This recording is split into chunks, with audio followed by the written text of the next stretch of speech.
Pessoal, quando nós refletimos a respeito da o esforço que nós precisamos verter para que algo possa ser concretizado, nós precisaremos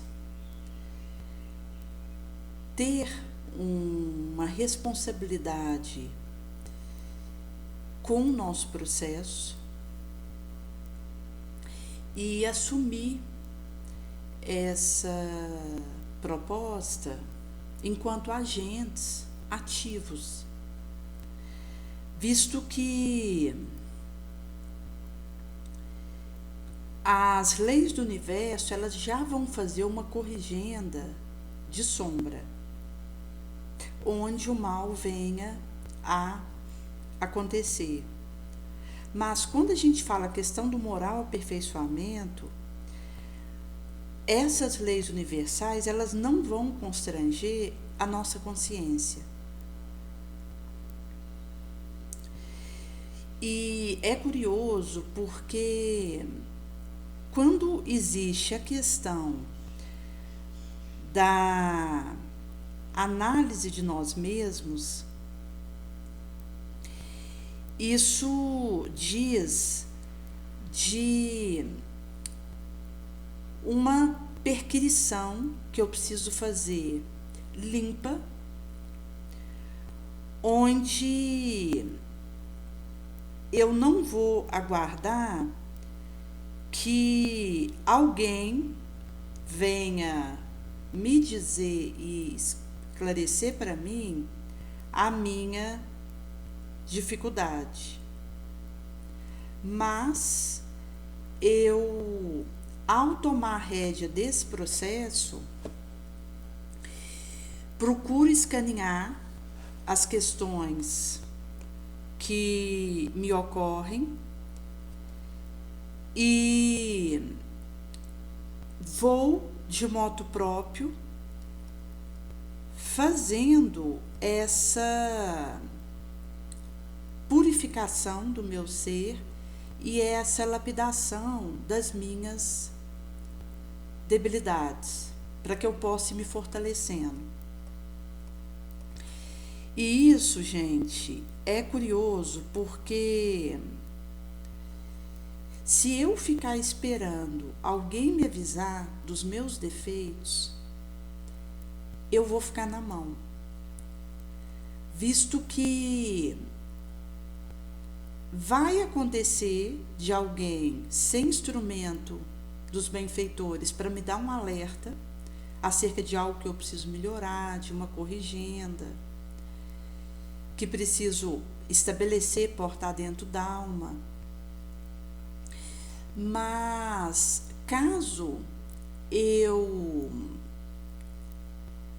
não tome o processo de me melhorar por conta própria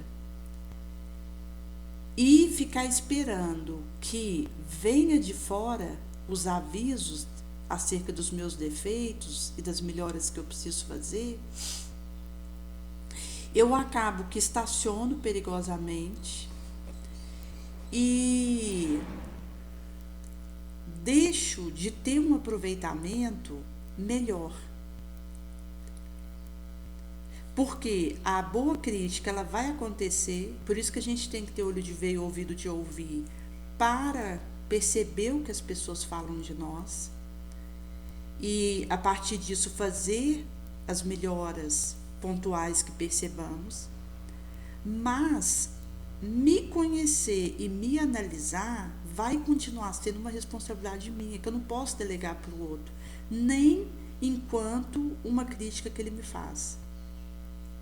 Porque eu preciso ter a tranquilidade de me olhar e de me esmiuçar, escanear.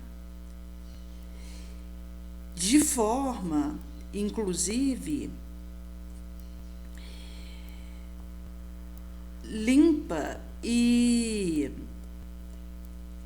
desinteressada,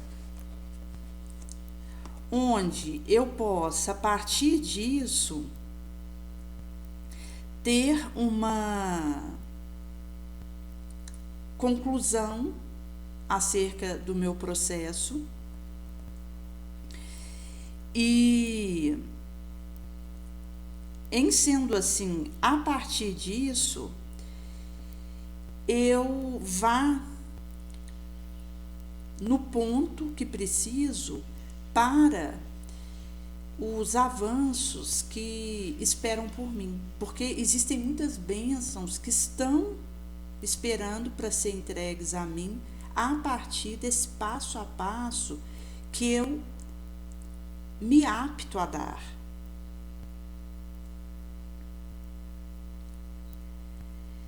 E por esse motivo, gente, que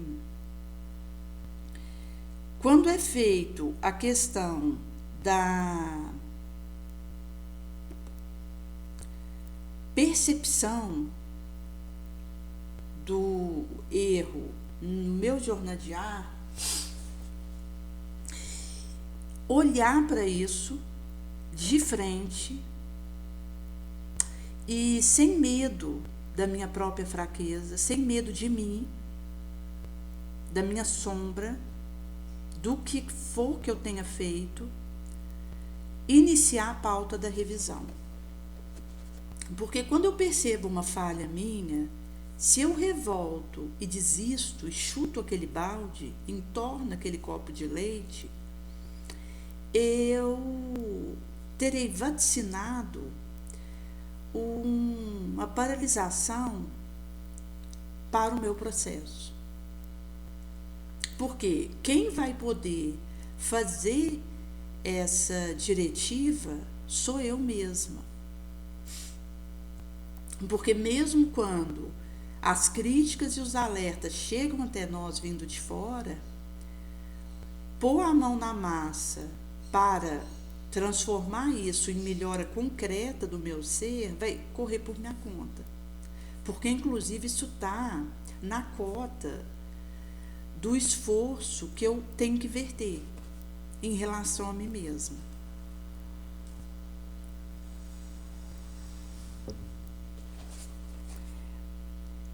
Em sendo assim, consoante vai dizer no livro Encontro Marcado, no capítulo 50, vai acontecer de que nós tenhamos uma impressão dolorosa de autofalência, no momento em que nós encontremos o nosso erro e precisaremos, inclusive, desaprender, ressignificar, significar, reaprender, para que nós possamos, com essa habilidade importante, fazer a análise daquilo que nos toca.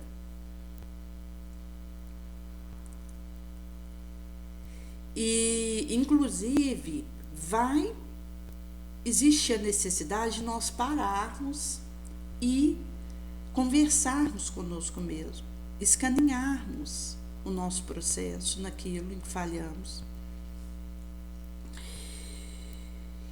Porque quando nós agimos como esse diligente motorista, que ao perceber que o carro estragou, ele se atira a consertar e resolver aquilo, e não a queixumar, a lamentar, ante aquele enguiço do carro,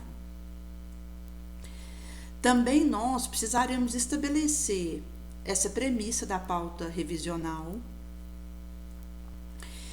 e, ao aceitar a mim mesma da maneira que eu sou e ter essa intrepidez mesmo para me acolher na minha imperfeição, na minha rebeldia, na minha resistência ao mal, onde eu volto naquele ponto que eu já caí várias vezes e caio de novo, na minha fraqueza, na minha vulnerabilidade. Então, quando eu me fito no espelho da pura razão, essa lógica, esse raciocínio que eu vou fazer funcionar, que vai também ser uma lógica intuitiva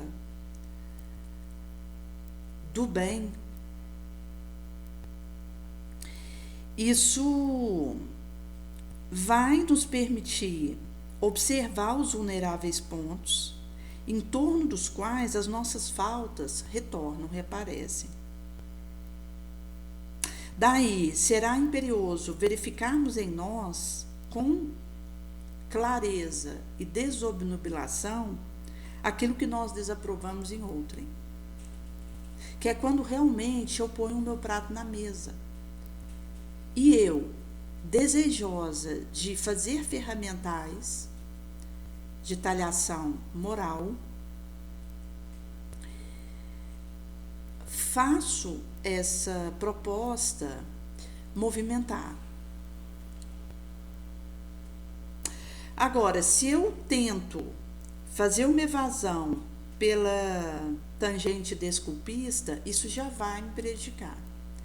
Então, não evadamos, estejamos abertos para aquilo que vier, então a gente analisa e mastiga as informações, as intuições e as fermentações que estão acontecendo a partir daquela reflexão.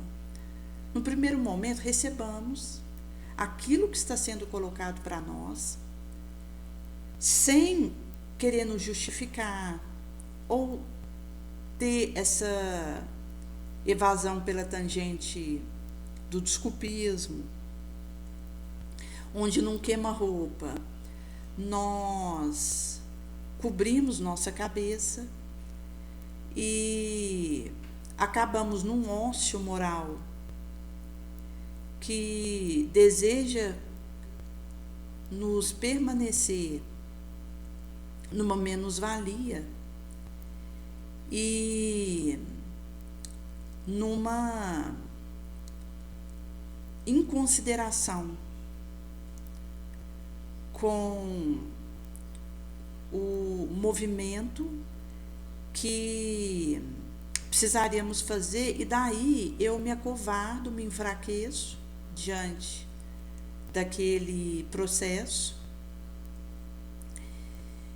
e acabo me convencendo erroneamente de que não é comigo.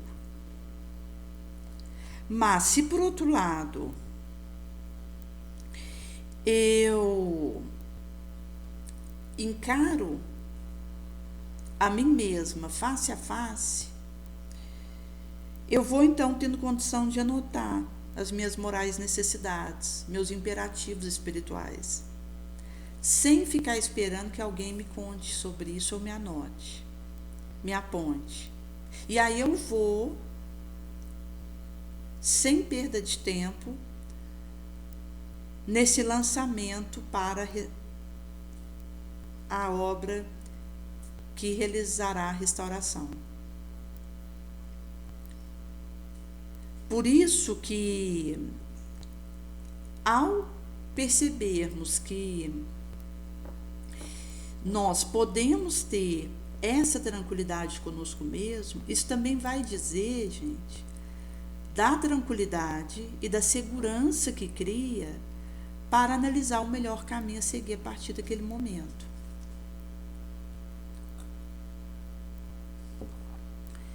Porque quando eu, diante de uma falha,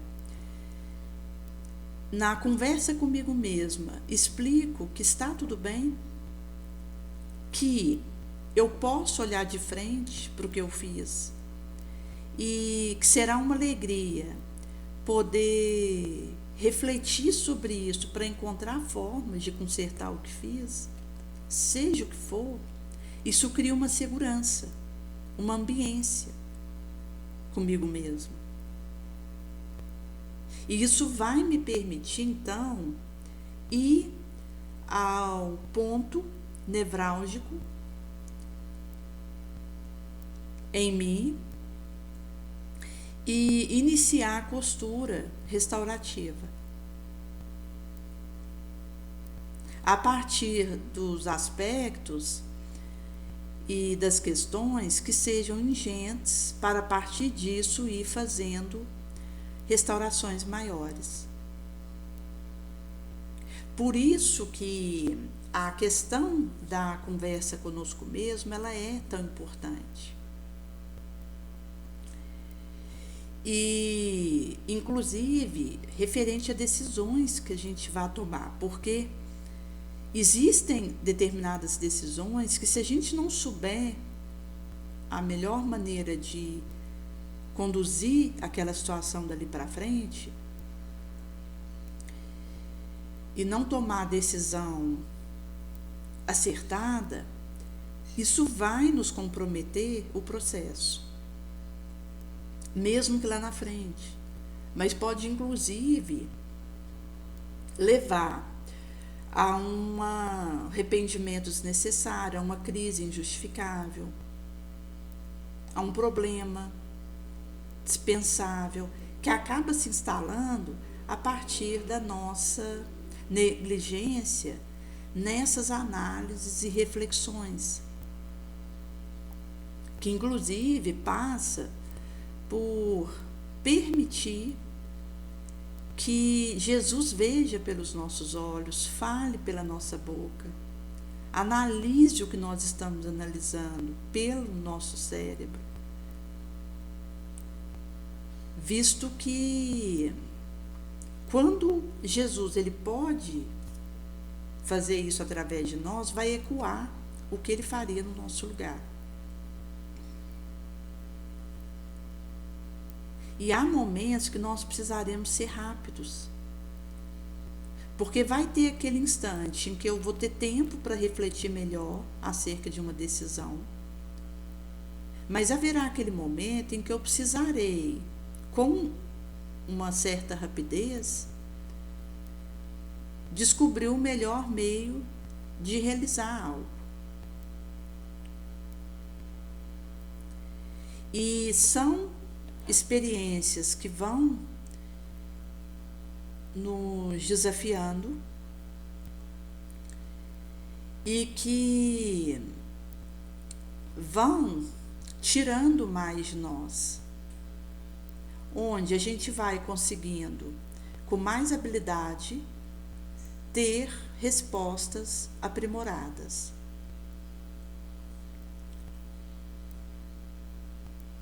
Então, eu vou precisar ter essa disposição de recomeçar a minha autoeducação quantas vezes forem precisas.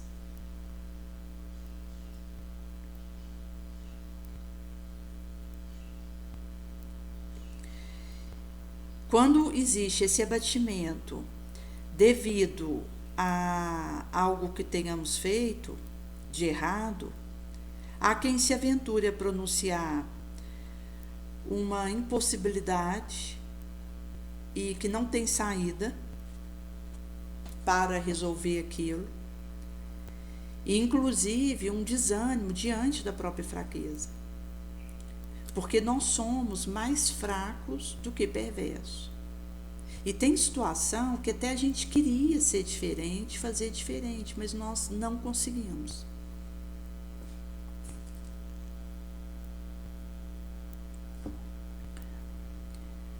Por isso que quando eu começo a me colocar numa condição de vitimismo, desculpismo, de autopiedade, de justificação, eu perco tempo.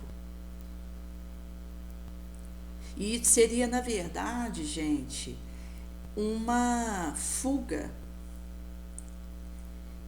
de um aproveitamento real do tempo. Eu vou precisar assumir a responsabilidade pelo que eu sou, pelo que eu faço. E, inclusive, gente, trazer mesmo na reflexão o pedido de que seja mostrado para mim os meus reais erros e implicações que isso tenha feito, para que eu possa ir atrás da restauração.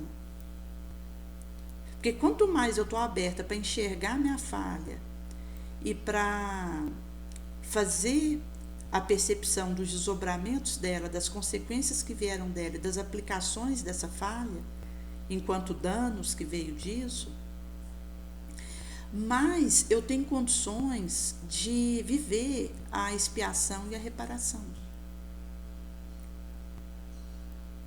E isso é tempo que a gente ganha. Porque quando eu estou apta a expiar e reparar, eu vou fazer mais nessa velejatura. Ao passo que se eu fecho o olho para isso, pode ser que eu só vou expiar uma situação em outra existência.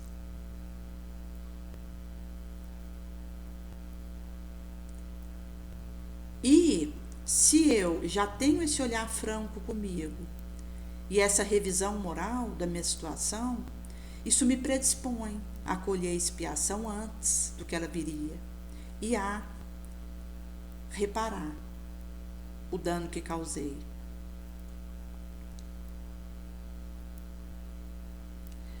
Visto que quando a gente senta na beira de uma estrada para chorar e lamentar um mal que não tem penso, remédio para ele, isso é tão perigoso e vai representar cair, tombar e reforcilar-se de maneira indefinida no solo, no chão.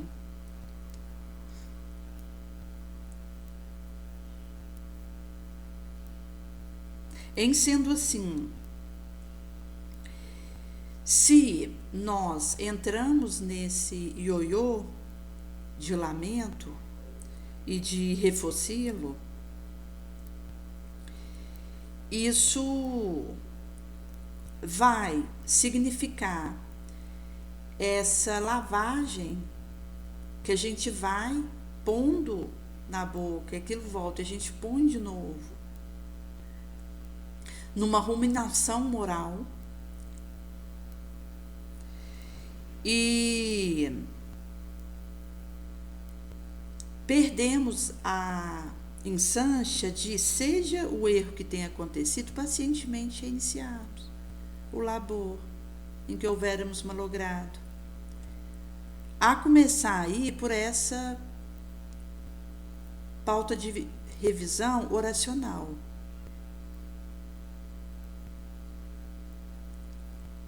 Porque, ao mesmo tempo que o outro não pode me substituir no meu labor, todo esforço que eu sangro e suo somado à prece significa Deus conosco,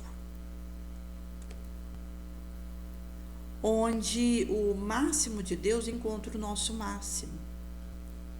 E aí é possível nós fazermos uma recomposição e irmos em busca das soluções.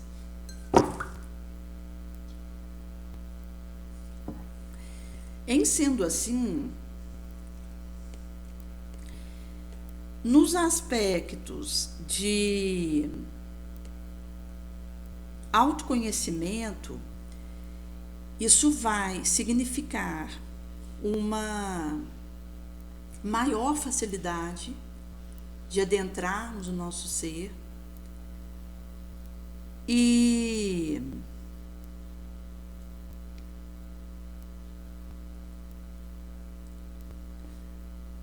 também fortalecimento que nós vamos vivendo para que, em meio aos desafios que as nossas vulnerabilidades nos trazem, seja enquanto engano que eu possa sofrer, um ridículo em que eu me envolva, uma obscuridade, possa, diante disso, ter uma atitude hábil de, olhando nesse espelho de frente, topar, acatar, acolher a recomposição daquilo. Consoante vai dizer no Livro dos Espíritos, no tópico 789, diante de uma pergunta, seria possível reunir os populares do orbe numa nação única? Isso não seria possível, porque nós temos climas diversos. E de cada clima nasceria necessidade e costume que é diferente e que constitui aí os diferentes países. Em sendo assim, necessitarão de apropriadas leis e cultura, costume, necessidade. E que, inclusive, quanto mais elevado moralmente um povo, mais ele desmaterializa e espiritualiza. Mas a caridade, ela não realiza aí a distinção entre quem quer que seja.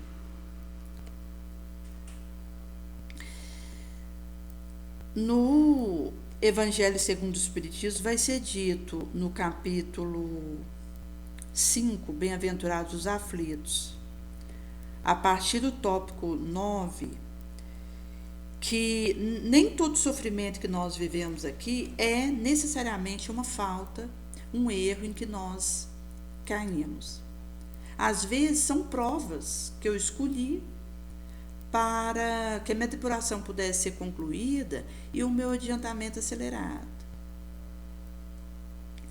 Em sendo assim, gente, toda expiação que eu viver, isso é também uma prova, porque quando eu estou expiando, a maneira como eu lido com a expiação diz de como eu estou lidando com aquela situação. Portanto, é um teste, porque eu posso lidar bem com a expiação, que é quando eu tenho resignação, resiliência, humildade, ou eu posso lidar mal com a expiação, que é quando eu revolto, me rebelo contra Deus, fico indiferente àquele processo.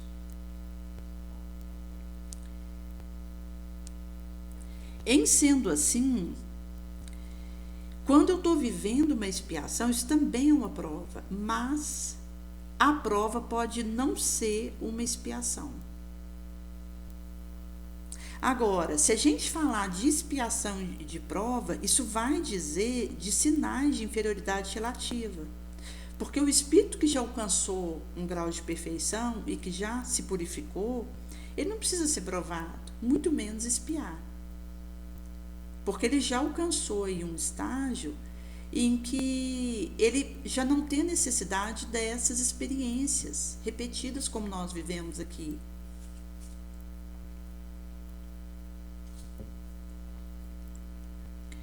Mas um dado espírito, ele pode já ter se elevado num dado grau, mas desejar elevar mais. E aí ele solicita uma tarefa, uma missão, para que, na sua execução, ele, quanto mais penosa tenha sido o seu labor e o seu suor para realizá-lo, tanto mais ele sairá vitorioso e recompensado. Então, aqui a gente tem aqueles indivíduos que são bons naturalmente, têm uma elevada alma, sentimento inato nobre, que a gente percebe que não trouxe algo de ruim de uma existência anterior,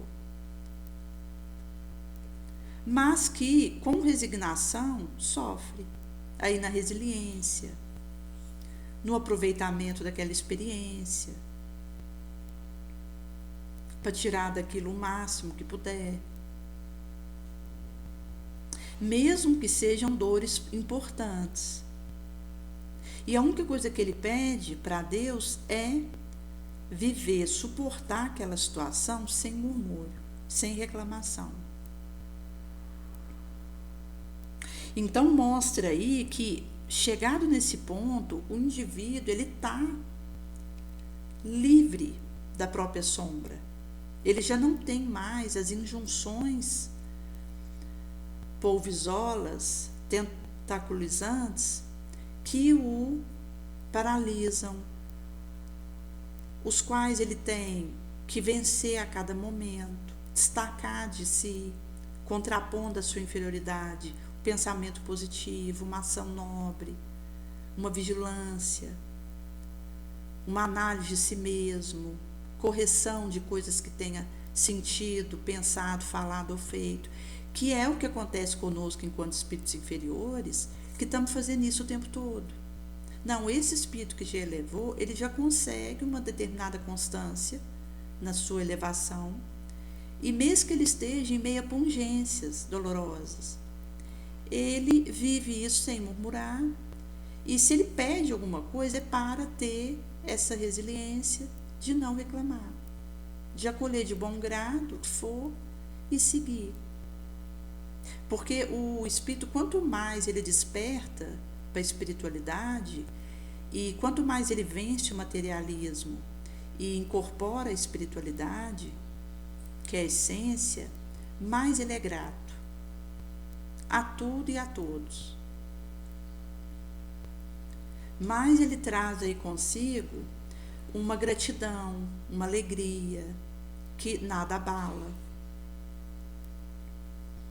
Essa disposição de agradecer o que for que lhe aconteça. Então ele tem essa gratidão com o outro e com ele. Naturalmente que é primeiramente essa gratidão com Deus, por ter lhe dado a vida e por ele poder tá tendo a oportunidade de viver as experiências que ele está vivendo. Então ele se enche de gratidão. Por isso que quanto mais a gente agradece, mais a gente eleva. Quanto mais a gente reclama, mais a gente refocila no charco, rebaixa. Porque, inclusive, quando a gente se concentra em reclamar, a gente acaba que quer viver os prazeres mundanos, mesmo sem ter mérito para isso. Porque, como a gente revolta contra a dor, a gente quer o prazer. Porque a gente não aceita a dor. E aí, ao querer esse prazer, por não aceitar a dor, nós vamos naturalmente viver os prazeres que o mundo oferece. Que só vão nos complicar ainda mais, porque sem mérito para isso, a gente se refocila nessa situação, se locupleta com isso e acabamos arruinados.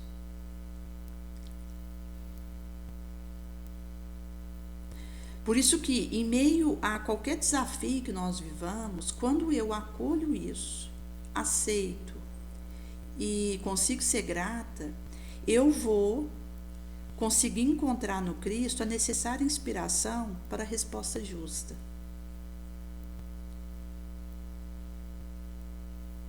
Então, isso vai dedilhando em nós essa melodia moral.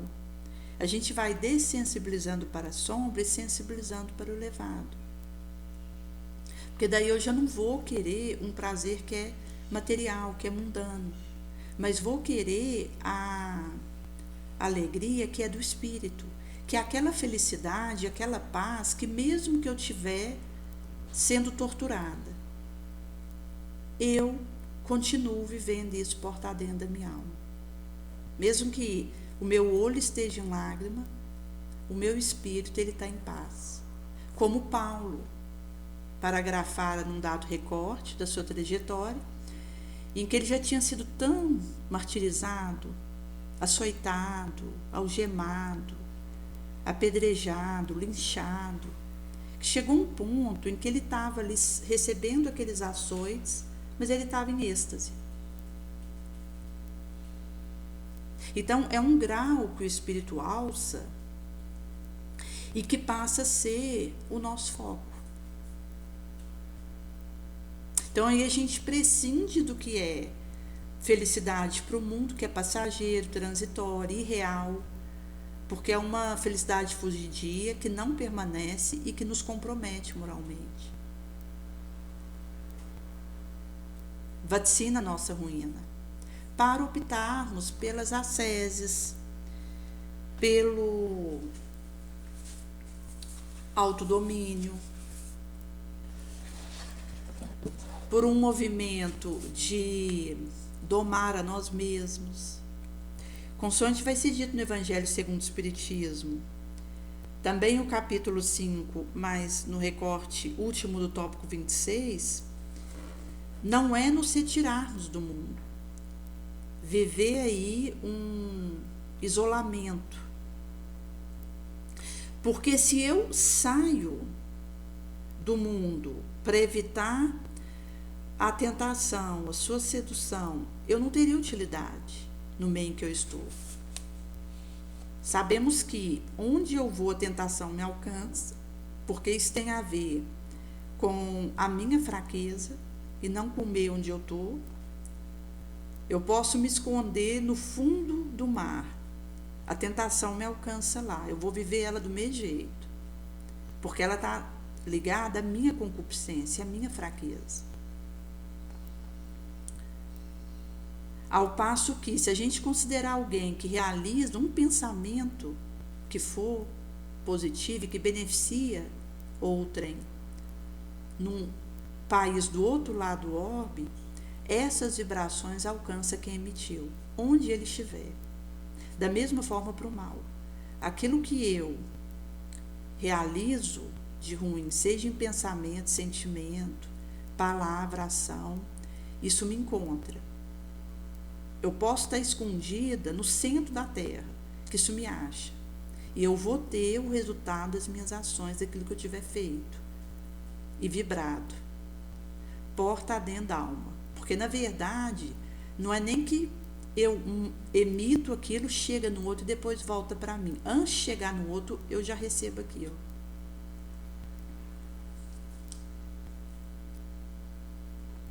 É como estarmos com uma bola de lama na mão para jogar em alguém. Aí eu tô com essa bola de lama.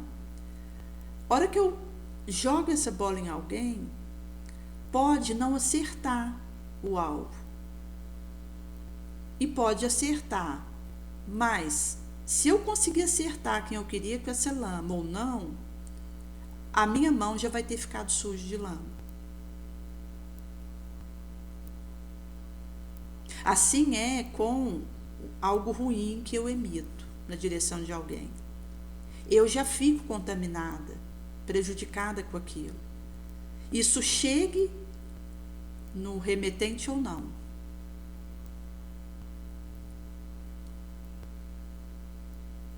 Enquanto aquele que eu, ao enviar aquilo, vai me devolver também, de alguma forma. Mas, no momento que eu faço essa emissão, eu sou a remetente que lanço essa lama e isso vai alcançar o destinatário ou não. Independentemente do que aconteça com essa bola de lama quando eu joguei ela para cair em alguém, eu já vou ter ficado suja, comprometida.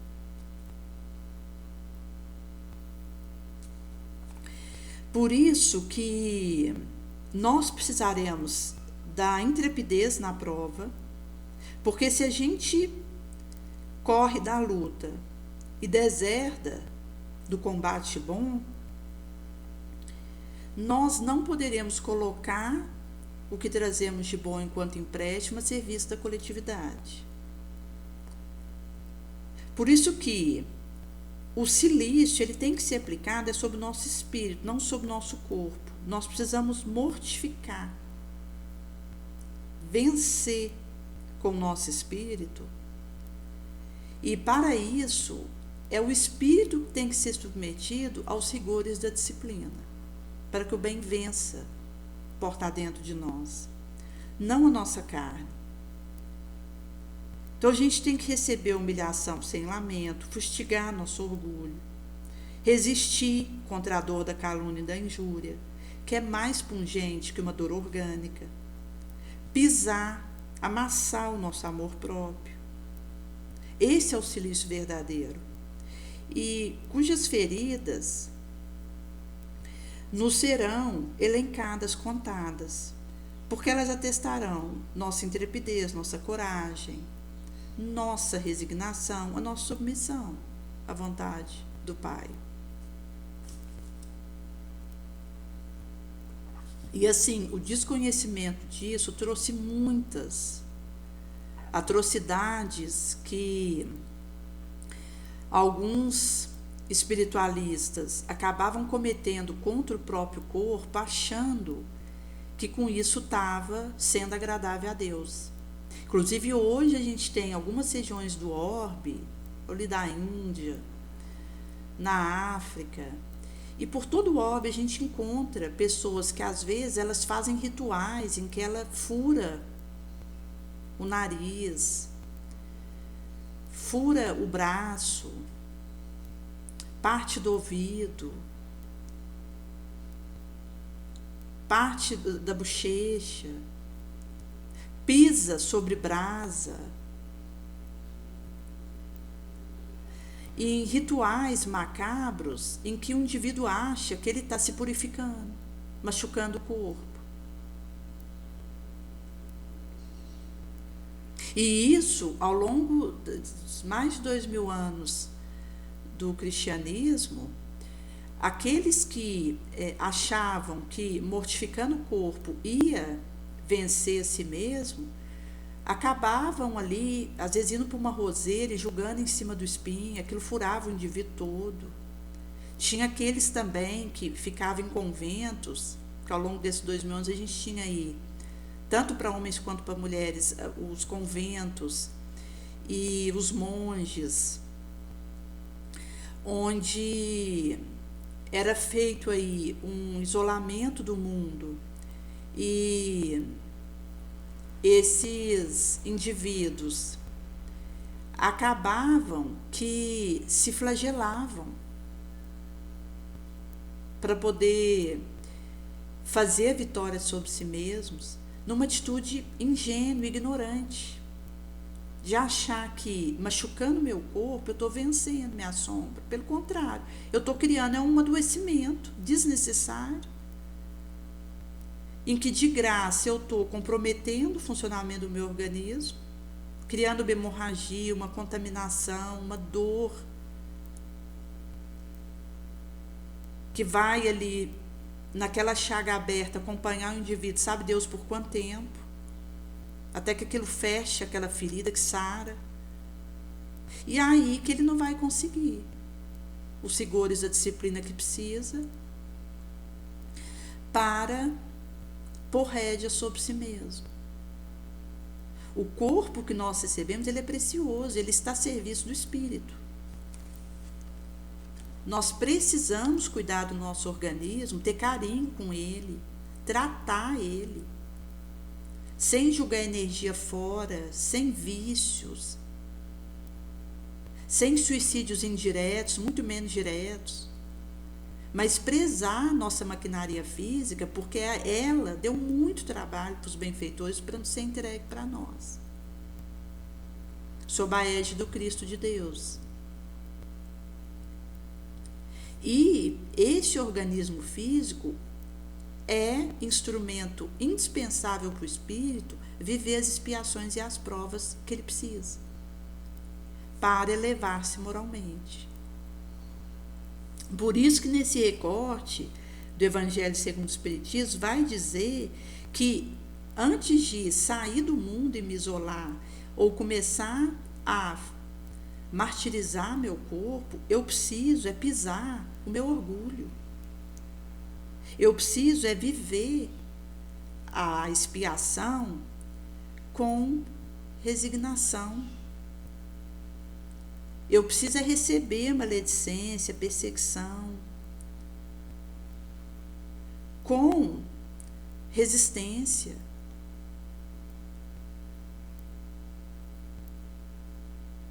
Mesmo nas pungências das dores morais, que são piores que as dores materiais, onde eu, fazendo essa fustigação da minha vaidade, quebrando o meu melindre,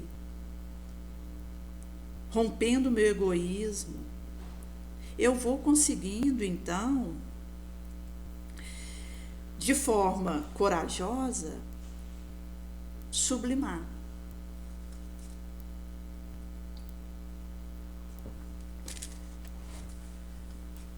Por isso que, quando é falado acerca daquilo que nós vivemos e conseguimos fazer isso sem murmurar, isso até pode ser uma expiação.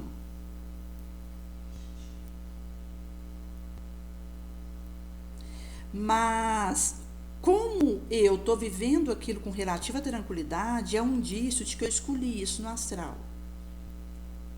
Não foi imposto, compulsório. E constitui uma prova, um teste de resolução forte, o que é sinal de um progresso que já houvera feito. Mas, quando, ao viver uma dada situação, isso provoca no indivíduo queixa, murmúrio, rebelião, impele ele a revoltar contra Deus, isso seria as aflições expiatórias, mas que mesmo sendo expiatórias, eu posso viver isso com valor, com resistência nobre. E aí eu vou ter conseguido aproveitar aquilo, enquanto tudo que tinha para me oferecer de bom.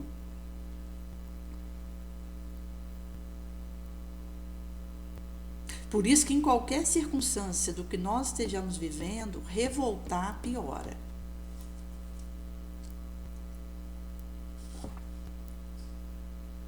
Ao passo que a mansuetude, a paciência,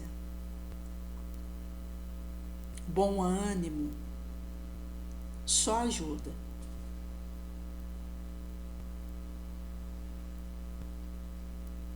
E isso vale também para as análises que nós fazemos de nós mesmos,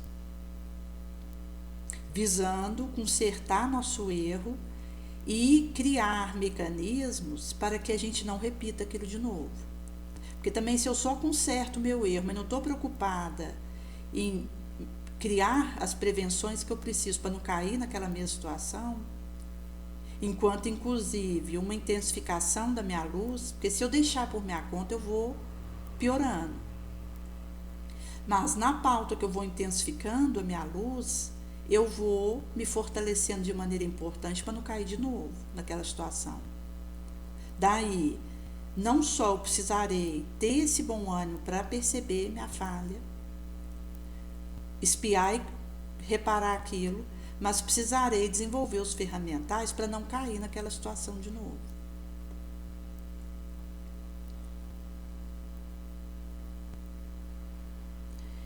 E isso, inclusive, gente, vai dizer de a completa felicidade estar barrada para nós até que nós nos tornemos espíritos puros, porque os atributos dos espíritos puros, por enquanto, permanecem inabordáveis.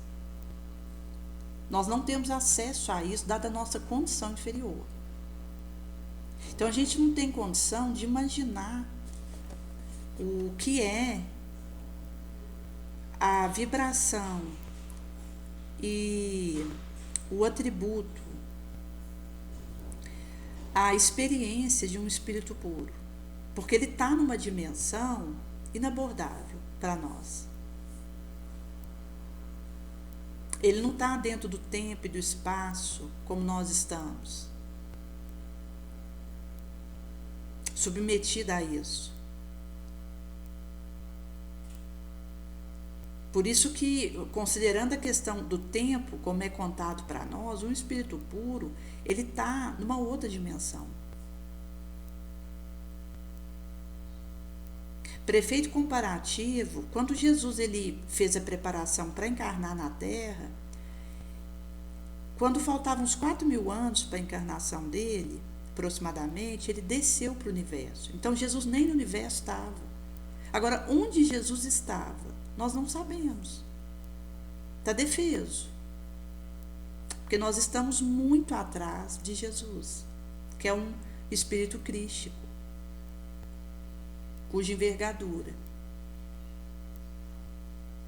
Então, ele desceu para o universo 4.000 anos antes de encarnar aqui, e 1.000 anos antes ele se submeteu a uma preparação massiva para readaptar um corpo de carne.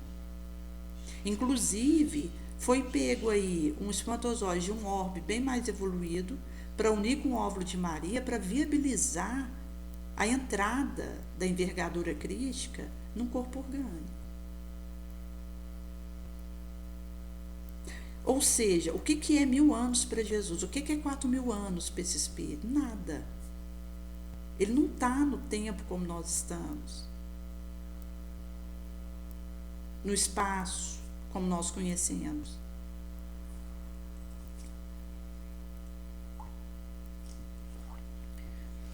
Por isso que qualquer mácula e sombra que nós tragamos vai interditar nossa entrada nos felizes mundos, que existem, mas que estão interditados, bloqueados para nós. Isso aqui é semelhante a um navio, cujos passageiros foram atingidos por uma peste. E é impedido a entrada numa dada cidade até que eles hajam expurgado essa doença. Agora, como que a gente vai expurgando essa peste que nós trazemos, as nossas mazelas? Pelas existências corpóreas diversas, que a gente vai se despojando, gota a gota, das nossas misérias, das nossas imperfeições. Porque quando eu bem suporto as provações da vida, as expiações, eu adianto. Se eu revolto, eu vou ter que recomeçar em condição mais áspera a situação.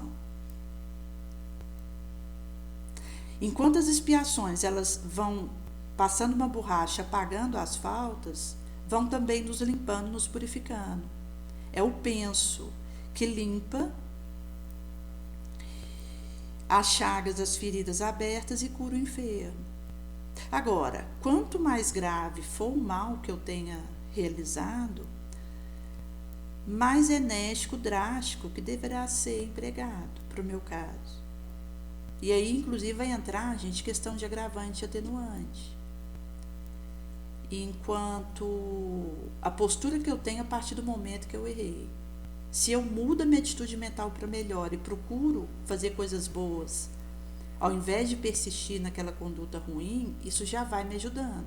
Agora, se eu não me arrependo do mal, faria de novo se pudesse, e incito outros a fazer aquilo também, naturalmente que a minha situação vai piorando.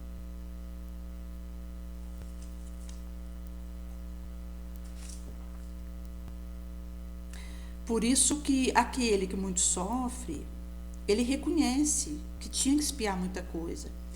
E para ele é uma alegria, porque ele tem a percepção de que será curado logo. Por isso que viver a expiação deve ser encarada por nós como uma bênção. Porque quando eu já estou expiando, pelo menos eu já estou sorvendo o drástico da cura, se bem vivido aquilo. Por isso que dependerá de nós, pela resignação, a nossa atitude mental diante da situação, tornar proveitoso, palatável o nosso sofrimento. Caso contrário, nós lhe estragaremos o bom fruto, com os nossos chutos de baldes, nossas impaciências, e isso só servirá para nos fazer ter que recomeçar por um caminho mais tortuoso e mais áspero.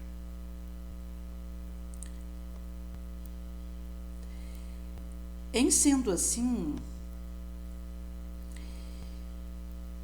também vai dizer, como Jesus traz para nós em divisões, que está em Evangelho de Mateus 10, a partir do versículo 34, onde Jesus ele nos traz que nós precisaremos tomar nossa cruz, abraçar ela e segui-lo, para sermos dignos dele. Porque quem quiser encontrar a sua vida, que vai perder. Seria aí desejar essas facilidades mundanas e experiências passageiras, onde num ópio e numa dança de ilusão, nós achamos que estamos sendo felizes. Agora, quem perde a sua vida pela causa do Cristo a encontra, que é quando a gente renuncia a si mesmo, tomamos a nossa cruz e o seguimos. Por isso que, em se tratando de um convite para vivermos a boa luta, nós continuaremos tendo Cristo como modelo. E então poderemos atuar com discernimento, seja opinião a fornecer, resolução a tomar, cargo por assumir, prova a enfrentar, expiação a viver. Via meditação nobre, seja na aflição e na decisão, pensaremos no Cristo e Ele, a partir da sua compreensão e do seu amor de sempre na nossa direção, poderemos assim proceder qual ele se comportaria dando de nós sem pensar em nós próprios, sem cogitar da nossa situação. Então a gente se deixa estar na sua companhia, tanto quanto ele está conosco, a ervos e ervos, seja qual for a nossa dificuldade, nosso problema. Pensando, sentindo, falando, agindo, agiremos com acerto.